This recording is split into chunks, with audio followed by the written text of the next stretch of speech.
ان بنیادی عقائد میں جو رب تعالیٰ کی ذات اقدس کے متعلق ہیں، تیسرا عقیدہ یہ ہے کہ کوئی بھی چیز ایسی نہیں کہ اللہ تعالیٰ کی ذات کے ساتھ متحد ہو،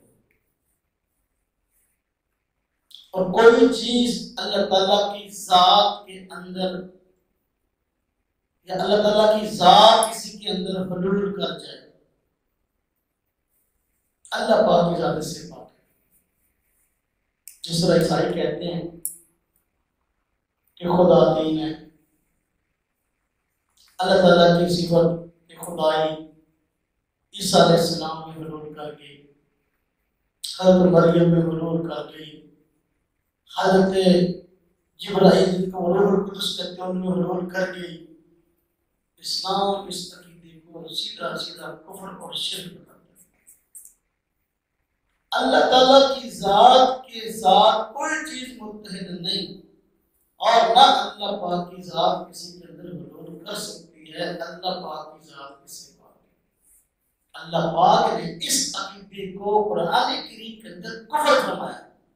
فرمایا لقد کفر الذین قالوا ان اللہ ثالث ثلاثہ، بے شک کافر ہوئے وہ لوگ جنہوں نے کہا کہ اللہ پاک تین میں سے تیسرا ہے۔ خدا ہے، عیسائی کے کتنا خدا تین ہے، تو اللہ پاک نے اس کو کفر بتایا۔ اللہ پاک کی ذات کس سے پاک ہے کہ اللہ پاک کی ذات کسی میں حلول کرے، اللہ پاک کی ذات کے اندر کوئی چیز متحد ہو جائے، یعنی کہ اللہ پاک نعوذ باللہ ہم یہ کہیں کہ فلاں چیز اس کے اندر اللہ پاک کی ذات کو مل گئی، یہ حلول کا معنی ہے۔ اس کو خدا کہہ سکتے ہیں، یہ بالکل ہمارے کفر ہے، اس کا اسلام سے کوئی